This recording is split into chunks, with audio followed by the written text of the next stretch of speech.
दोस्तों देखा जाए तो सांप से बचने के लिए उसे भगाने की बजाय लोग अक्सर उसे मार देते हैं, जबकि थोड़ी सी समझदारी से हम सांप को मारे बिना उससे बच सकते हैं।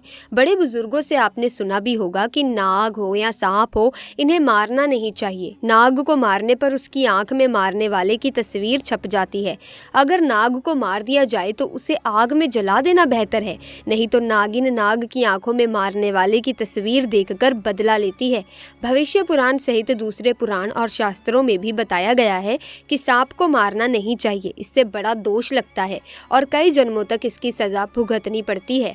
सांप को मारने के संबंध में अक्सर कई लोग कहने लगते हैं कि मत मारो, इन्हें भगा दो या जाने दो। दरअसल इसके पीछे भारतीय अध्यात्म और दर्शन का ज्ञान छुपा हुआ है। भारतीय दर्शन में कहा गया है कि जीने का हक सभी को है, इसीलिए किसी जीव की हत्या नहीं करनी चाहिए। लेकिन ज्योतिष इससे एक कदम और आगे जाकर इसकी व्याख्या करता है।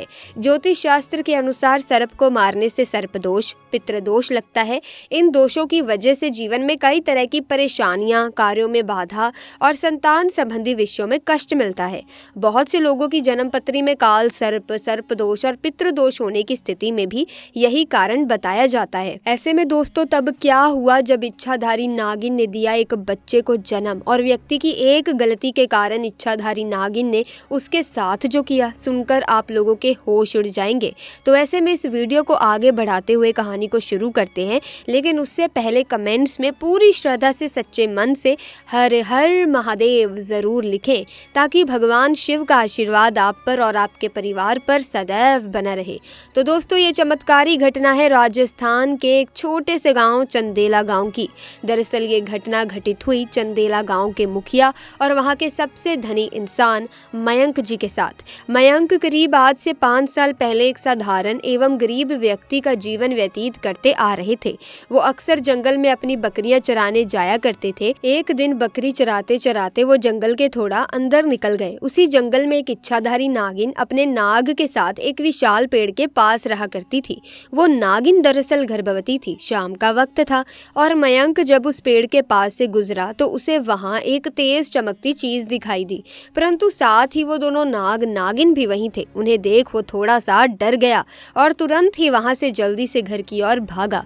मयंक इतना घबराया हुआ था कि उस समय तो उसने पीछे मुड़कर तक नहीं देखा, परंतु उस रात उसके ध्यान में वो चीज जो चमक रही थी वो बार बार आ रही थी। वो इतना तो समझ गया था कि वो हो ना हो बहुत ही मूल्यवान चीज थी और अगर वो मुझे मिल गई तो मैं भी धनवान हो जाऊंगा। परंतु सबसे बड़ी मुसीबत थी वो दोनों नाग नागिन। अगले दिन वो वापस जंगल उसी पेड़ वाले स्थान पर गया और कुछ दूर खड़े रहकर छिपकर उस पेड़ के पास रह रहे नाग नागिन को देखने लगा। कुछ देर देखने के बाद उसने ध्यान दिया कि नागिन तो गर्भवती है।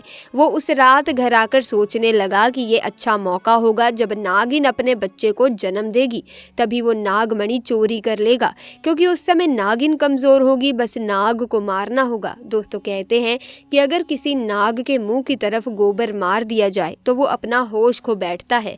अब मयंक हर रोज गोबर लेकर उस विशाल पेड़ के पास छुपकर सही मौके का इंतजार करने लगा। एक दिन वो मौका भी आया जब नागिन अपने बच्चे को जन्म देने वाली थी। तभी चुपके से मयंक ने नाग के मुंह पर तेजी से गोबर मारा और फिर एक बड़े पत्थर से नाग को मार डाला। फिर उसने नागिन और उसके बच्चे को भी मार डाला और उस मणि को उठाकर जल्दी से घर की तरफ निकल पड़ा। परंतु उधर नागिन किसी तरह से बच गई थी और बस बेहोश पड़ी थी।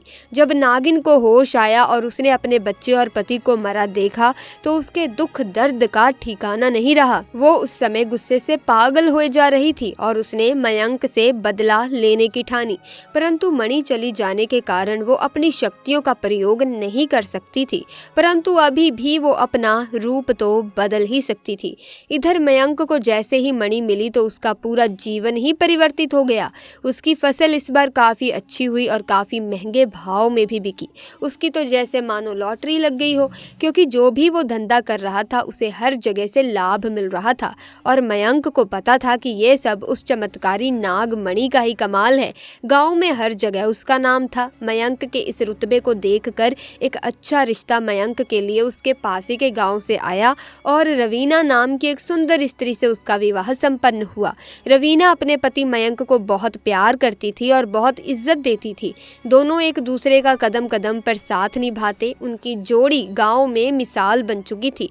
उधर नागिन भी एक पुरुष का रूप धारण कर ब्रिजेश नाम से मयंक के यहाँ उसका मुंशी बन गया और मयंक का विश्वास जीतने लगा।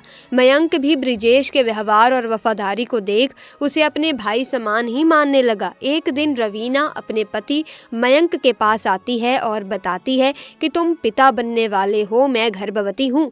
ये सुन मयंक की खुशी का ठिकाना नहीं रहा। उस दिन वो खुद अपने मुंशी ब्रिजेश के पास गया और बोला कि देखो ब्रिजेश, मेरा कोई भाई नहीं है, परंतु जब से तुम्हारा साथ मिला है तुम मेरे सगे भाई से भी कहीं अधिक बन चुके हो। आज मैं बहुत खुश हूँ, इसीलिए आज मैं अपनी पत्नी और तुम्हें एक खास जगह ले जाना चाहता हूँ, क्योंकि मेरा इस दुनिया में तुम लोगों के सिवा कोई नहीं है। और वो अपनी पत्नी और ब्रिजेश को कार में बैठाकर गांव के कोने में ले जाकर कार एक छोटी सी कुटिया के सामने रोकता है और बताता है कि जब वो छोटा था तब इसी कुटिया में उसकी माँ की जान उसे जन्म देते ही चली गई थी। उसके पिता तो पहले ही गुजर चुके थे। तब एक बूढ़े बाबा ने उसकी माँ को वहीं दफना दिया था और मयंक को उसी बूढ़े बाबा ने पाला था। मयंक बताता है कि जब भी उसके साथ कोई बुरी घटना होती है या वो दुखी होता है तो बस वो इस कुटिया के पास चला आता है। यहाँ उसे एक अनोखा सुकून मिलता है। मयंक आगे बताता है कि आज तुम दोनों को मैं इसीलिए यहाँ लाया हूँ क्योंकि तुम दोनों अब मेरी जिंदगी का एक अहम हिस्सा बन चुके हो। दोस्तों, ये सुन सभी की आंखों में पानी भर आता है। कुछ देर रुकने के बाद जब वे वापस पहाड़ी से होते हुए घर को जाते हैं तो अचानक उनकी गाड़ी पहाड़ी पर एक बड़े पत्थर से टकराती है और गाड़ी को जोर का झटका लगता है, जिसके कारण मयंक तो कार में ही फंसा रहता है, परंतु उसकी पत्नी रवीना पहाड़ से नीचे गिर एक पेड़ पर अटक जाती है और उस पेड़ के ठीक नीचे बहुत ही गहरी खाई थी। दोस्तों, वो रात कार्तिक पूर्णिमा की ही थी। ब्रिजेश अपनी शक्तियां पाकर पुनः नागिन रूप धारण कर लेता है। मयंक ब्रिजेश को देख चौंक जाता है क्योंकि ब्रिजेश अब नागिन में पुनः बदल गया था। वो नागिन मयंक को बताती है कि कैसे ठीक इसी तरह वो भी इस स्थिति में फंसी थी जब मयंक ने उसका पूरा घर संसार लूट लिया था, उसके पति और बच्चे को मारकर, और आज मेरे पास बदला लेने का मौका है। मयंक घायल गाड़ी में फंसा हुआ था और रो रो कर नागिन को बोलता है कि भले मेरी जान ले ले, परंतु मेरी पत्नी गर्भवती है, उसे छोड़ दे। तभी उस नागिन को अपनी वही स्थिति याद आती है कि क्या होता है जब कोई अपना छिन जाता है। ये जिंदगी का सबसे बड़ा दुख है।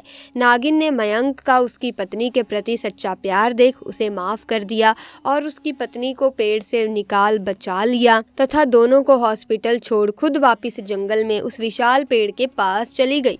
जब मयंक हॉस्पिटल से स्वस्थ होकर अपनी पत्नी के साथ घर वापस लौटा तो उसे अपनी गलती का एहसास हुआ और उसने जाना कि उसने कितनी बड़ी गलती करी है। वो नागमणि को लेकर उस विशाल पेड़ के पास गया और उस पेड़ के पास उस नागमणि को रख फूट फूट कर रोने लगा और शाम को घर वापस आ गया।